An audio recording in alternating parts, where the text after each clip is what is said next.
All right, playoff prep continues for the Houston Texans. SNL, Landry Locker, Cody Stoots on the scene with you. Be sure to subscribe, like, right along. Subscribe on all podcast platforms, as well as our individual channels.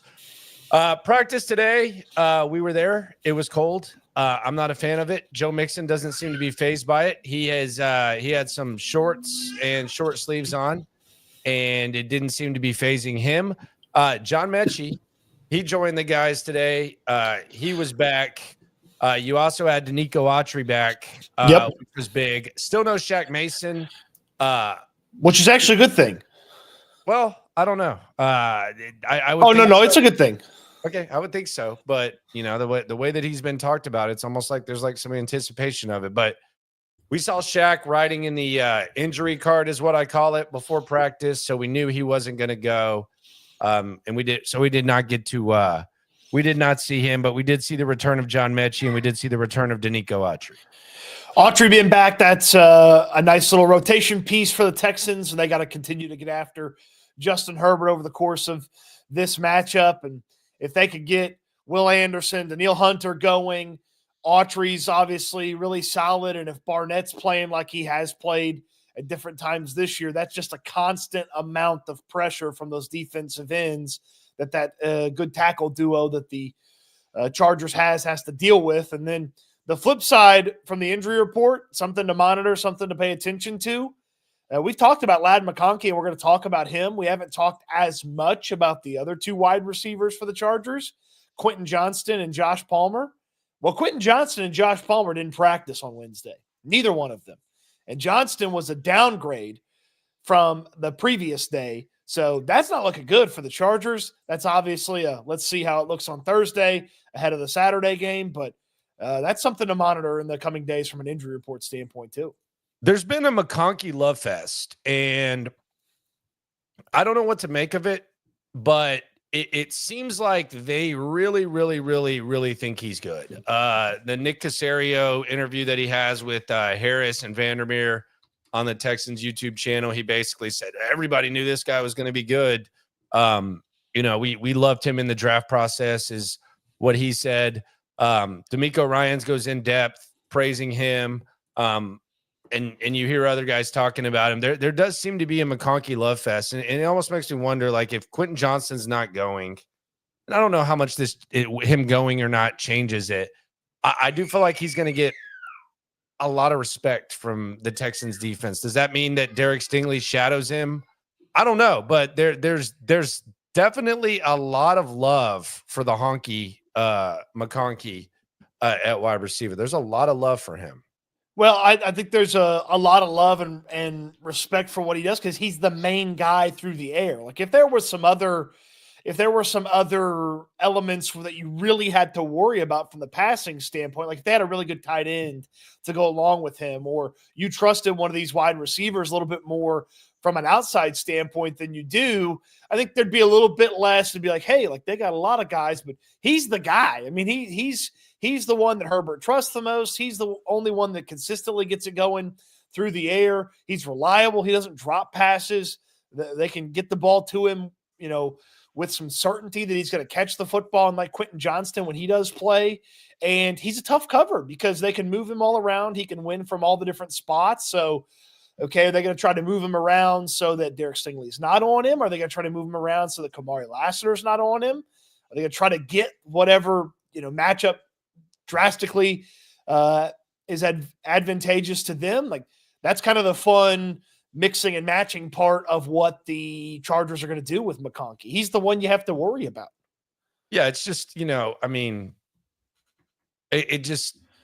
it's not. I would think the Chargers are saying the same thing about Nico. Yeah, but that's Nico. That's a Pro Bowl caliber guy. I don't know that McConkey's there yet, So it's just there's a big love fest. There's a lot of respect. I'm not saying it's wrong. I just think that typically when you go into, like, I don't think he's 10th in receiving yards this year, and he's got 7 touchdowns. I get it, man. I get it. There's just a lot of love there. So you don't think he should be getting this much? I think he's a good player. You've been a McConkey doubter for a long time, so I've been a McConkey fan for a long time. So this is nothing new from you. Yeah, I don't think that's true. I am a little disappointed. Kamari Lassiter didn't bite the hook. I asked him if he was faster than he looked, and he didn't bite the hook today. He said no. He doesn't ever look slow. He looks fast. No, he does not. Look, I mean, like again, I think it's a very weird pass catcher situation in this game because both defenses, if they just take away the top guy on the other team, I'm not sure how the passing attack's going to look for either of these teams.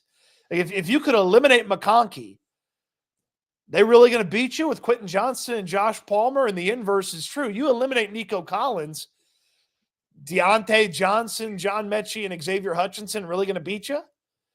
Well, that's kind of the question that I want to ask on this, and this was kind of the direction we're going to go. Like, what do you think?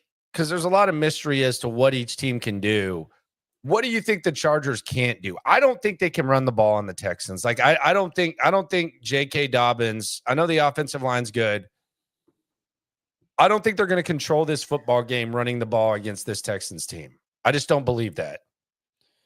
I agree with you on that. I do not see them consistently running the football against the Houston Texans. I don't. And I know Dobbins has had some really nice moments this year, and he's probably in most years the comeback player of the year with all the injuries that he suffered and bouncing back from them. But they'll get some tough yards here and there, but they're not going to just turn around and pound the rock all day long against the Texans. That's very much not going to be the case. Like, can they get a 3rd and 1 because they've got Dobbins, they've got Gus Edwards? Yeah, they can do that, but they're not going to consistently win running the football, and that could put Herbert in some weird spots. I mean, we've seen it this year. We've watched it happen with the Texans. When they don't run the football, CJ's in a weird spot. O-line can't protect him. Bing, bang, boom, you're punting after CJ gets sacked on 3rd and long. So that's kind of what you're hoping to put the Chargers in because they can't run the football consistently against this Texans defense. Now, what can't the Texans do? I don't believe they could protect C.J. Stroud to like the level where they can do whatever they want on offense. Like they've got to be able to. I mean, this isn't going to be the Colts game where it was greater than 50% quarterback pressure, but it's not going to be Jacksonville where CJ kind of had a nice little easy day and was back there and only got pressured a handful of times. So this is going to be your typical amount of pressure, so that they're not going to be able to eliminate the pass rush or slow down on a consistent basis. So you've got to figure out ways to keep Bosa and Mack and Tuipulotu and Bud Dupree from being in great pass rush situations. So you got to win on 1st and 2nd down to make sure that they're not in 3rd long and they're just teeing off on this offensive line, because they're going to have a moment where they can keep CJ upright, but it's not going to be like they don't have the 5 guys that can eliminate the Chargers pass rush. Yeah, I thought this was interesting. So we were at the presser. I'm going to pull this up here. Bobby Slowick, he said that the last 3 weeks they've been working on establishing an identity. And I immediately thought, okay, well, what exactly is that? So I asked him, and this is what Bobby had to say about their identity. How would you describe y'all's identity on offense? Yeah, I think the identity is what you show on tape. You know what I mean? As I said, that's been a moving target often this year. And I think we've honed in on what that is, and we're going to go and we're going to put that out there. We're going to execute that to the best of our ability. And hopefully by the end of every game you guys watch, you guys can tell me. He don't have the answer. Okay. Were you more of a sweet tomatoes guy, or were you more of a super salad guy? Because that was word salad extraordinaire right there. I don't know what exactly. How would Greg Roman answer that question? Yeah, I mean, we want to be physical at the line of scrimmage. We want to create opportunities for explosives, like that type of thing. I don't like. And look, he said it's been a moving target, and it has, because they've had to try to win games a couple different ways earlier in the year. The first game of the year, they had Joe Mixon with Nico. Then Nico was the guy because they didn't have Joe. Then Joe was the guy because they didn't have Nico. But there's not one thing that you can say, yep, the Houston Texans do this.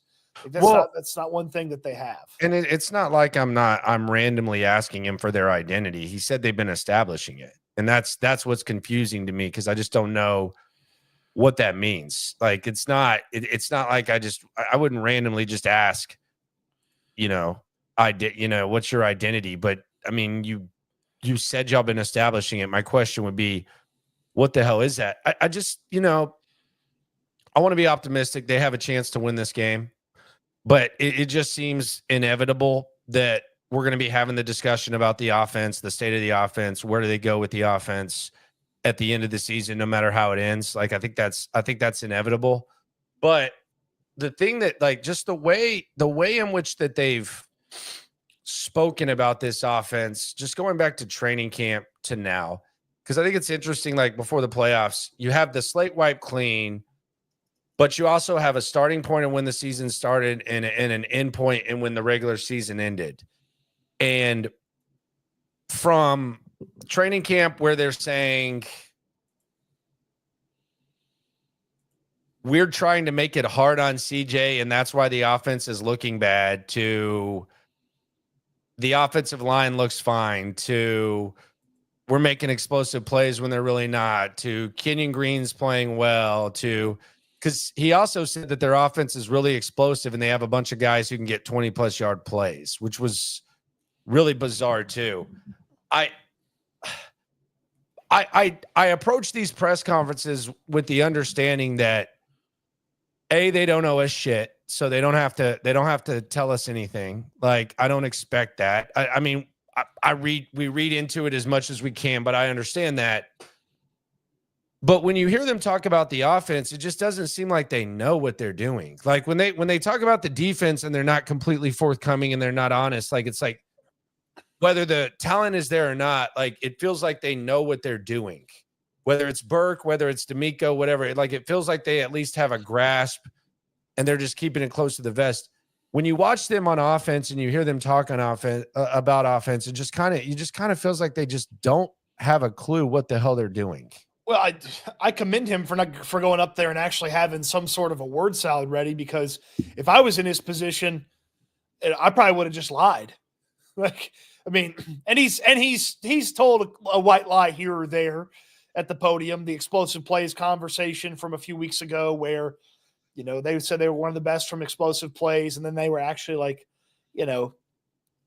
top third, but like kind of closer to the middle than closer to the top. The screen thing from a couple of weeks ago, like, for him, I don't know. Like, when you talk about the Chargers, D'Amico Ryans, Matt Burke, they brought up immediately, it's Justin Herbert.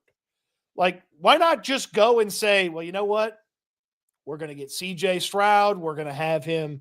We're going to protect him, and we're going to work off of what he can do for us. Like, maybe you guys can tell me after the game is over. We've had a moving target all year on the identity. Like, I mean, props for the word salad, because I couldn't have accomplished what he was able to do. Like, they don't have the answers. Like, they are a broken offense. They've been hopeless on offense since, probably the Jets situation. And it's not ever going to sound good in the rest of this run at the podium when it comes to the offense. Like, it's not ever going to sound good. I did like the one comment where he's like, yeah, you don't just get to the playoffs all of a sudden flip a switch. It's like, I like that, because that's in reality. The tough part is, it's not like you've got a month's worth of excellent offense to sort of point to. Even if you throw out the Ravens game and be like, well, we're not playing the Ravens, that's one of the best teams in football, like, that's not going to happen again. It's not like they lit up Miami or Kansas City. And yeah, they had the nice drive against Tennessee. We're not building our identity. We're not building the identity of the Texans off of one drive against the Tennessee Titans in the final week of the season. No, I mean, we're building it off how you handled Green Bay. We're building it off of how you completely folded against the Lions. We're building it off like a lot of stuff, how it disappeared in the second half. Like we're building it off a lot. We're building it off numbers. Like you're not in the top 20 in most numbers that people actually give a rat's ass about on offense.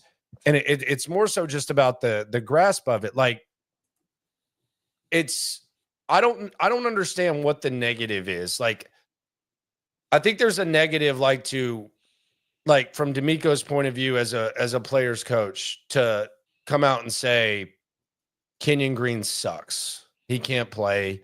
Titus Howard's a disappointment. Like that I get why you wouldn't do that. Dalton Schultz is overpaid. He's not as explosive as we thought he would be. Tank Dell wasn't producing as much. Like I get why you wouldn't want to do that. But I guess the problem that I have is, and maybe I'm being selective, but I think this is important when we head into the playoffs.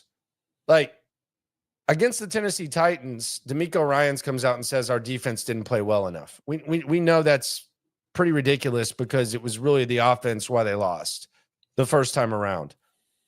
Bobby Slowick, like what's the shame in saying our offense has underperformed? We haven't done as well. We haven't protected as well. We had higher expectations, injuries or not. We got to do a better job on offense. It just, I have a hard time looking at Bobby Slowick heading into the playoffs and imagining that behind closed doors, his message is much different than what he's saying to us. I have a very easy time knowing that D'Amico Ryans behind closed doors is saying, Kenyon, you got to be better. Schultz, you got to be better. Defense, you got to do this.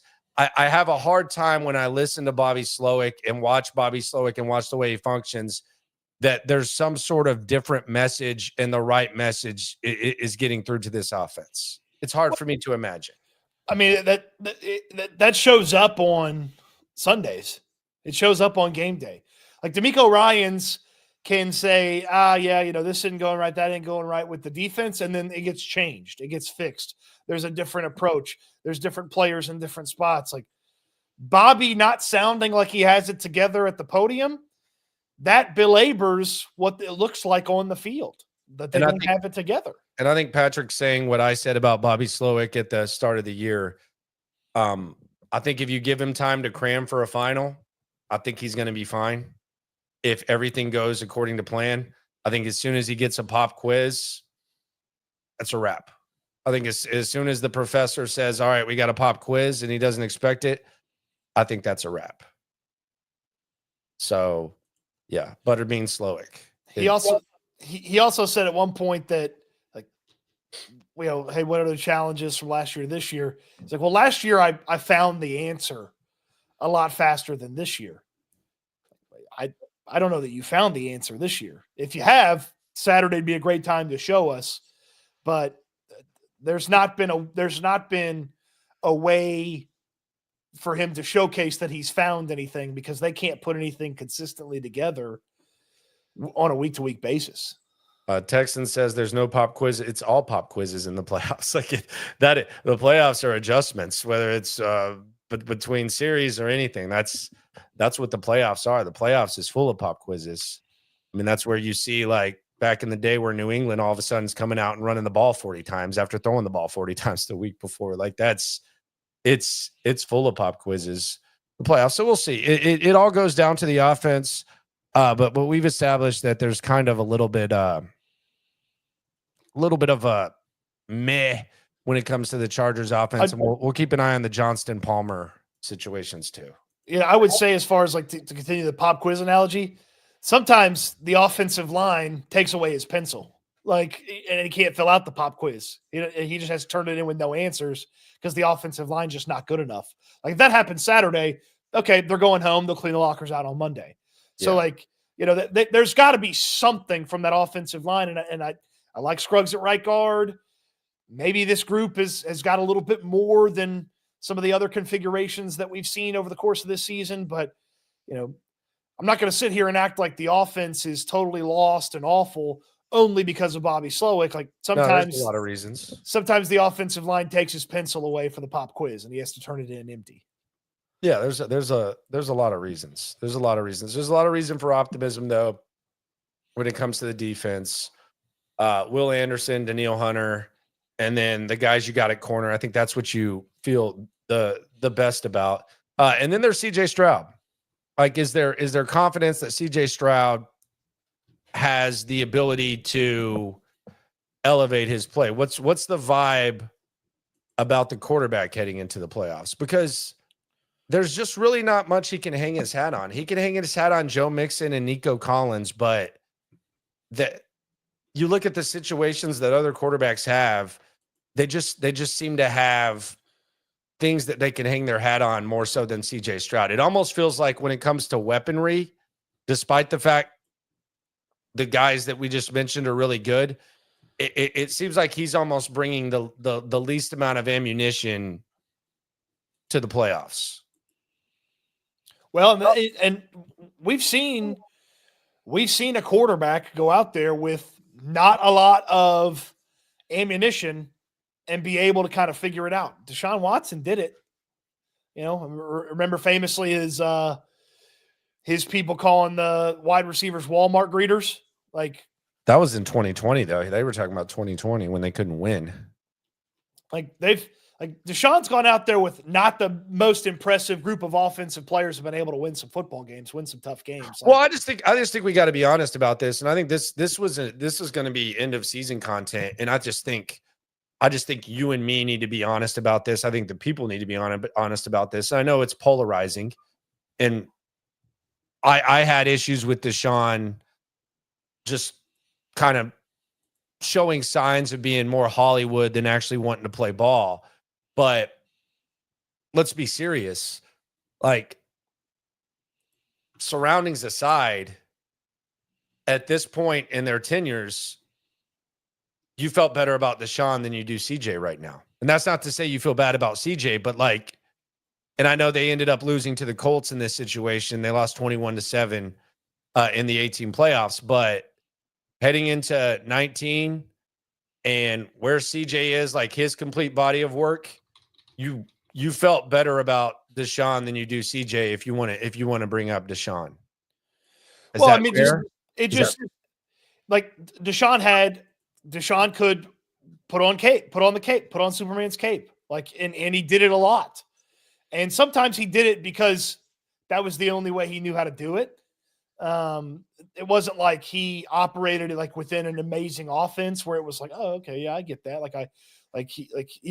He's executing the offense perfectly. Sometimes he won in spite of the offense that was called. Like, CJ's had some cape moments in 2024. They're not as frequent as 2023. Like in 2023, they lost to the Panthers. He missed a really, really, really makeable throw on the sideline to Nico Collins in the second half of that game. And they lost to the Panthers. Like, that wasn't a good performance.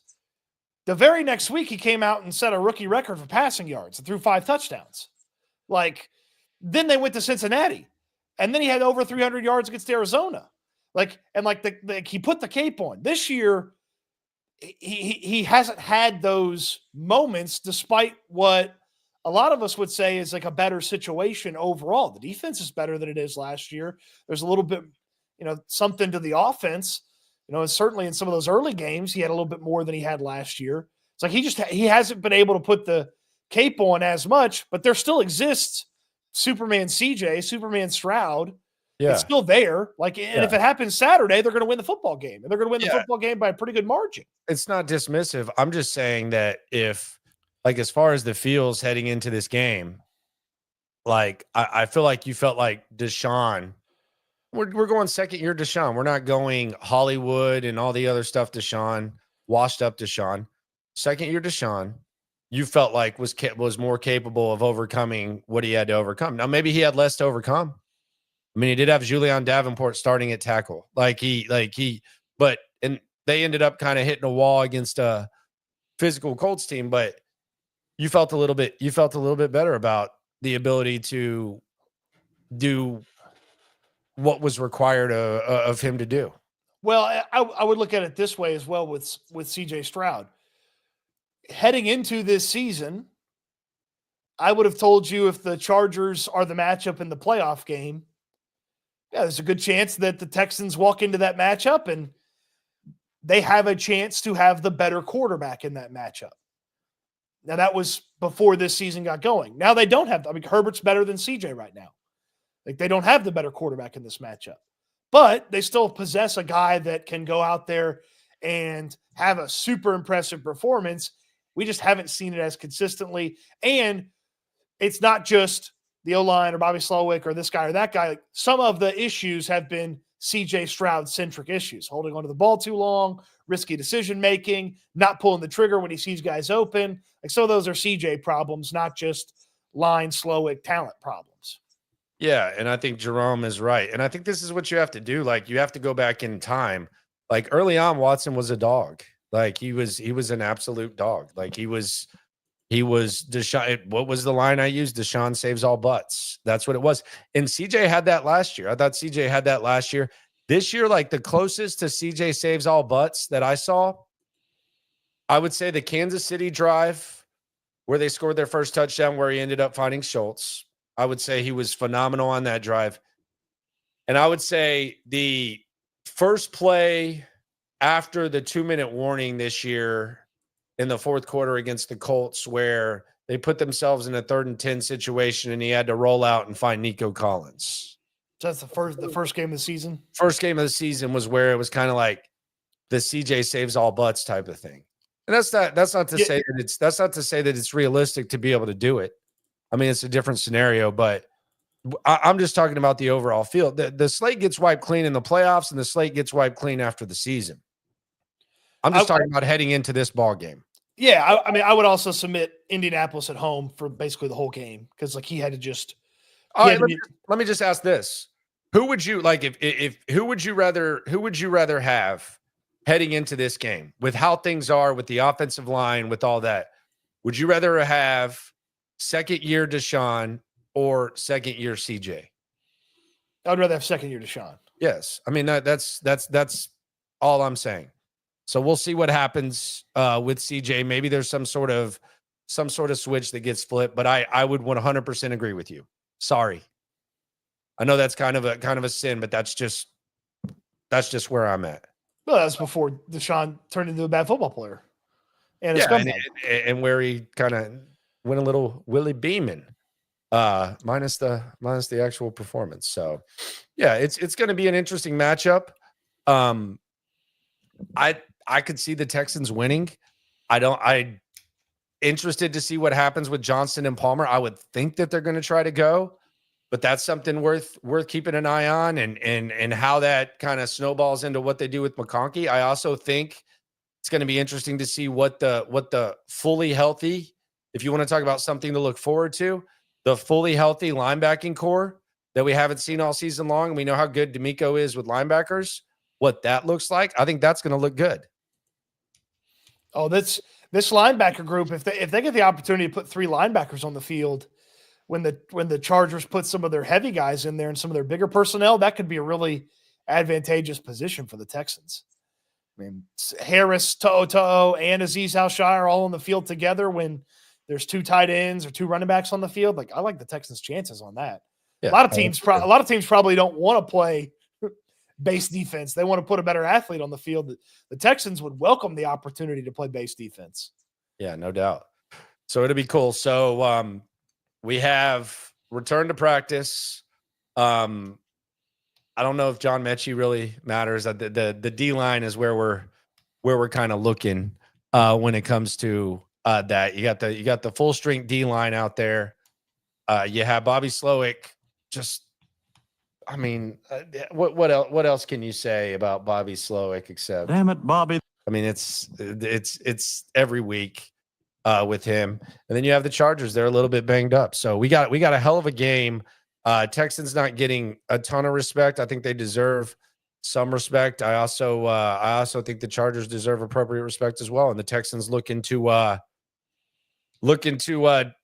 feed Jim Harbaugh his first ever wild card round / divisional round loss in the playoffs. He has never lost in the first 2 weekends. He's gone every year he's coached in the NFL outside of one.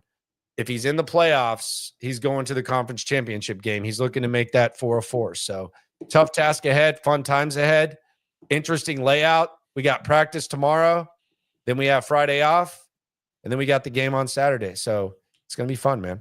It's going to be fun. Yeah, I mean, we're not taking Friday off. We just don't have any Texans events to go to on Friday. No, we're not, but I'm going to be doing my content, but I'm also going to get the Notre Dame Penn State game Thursday, at the Texas Ohio State game on Friday. Weather permitting. NFL. Say it again. Weather permitting. I'm predicting that to be a big popcorn fart of nothing. Oh, okay. Yeah. Meteorologist locker here. I'm predicting that to be an over fabrication of weather and an over preparation.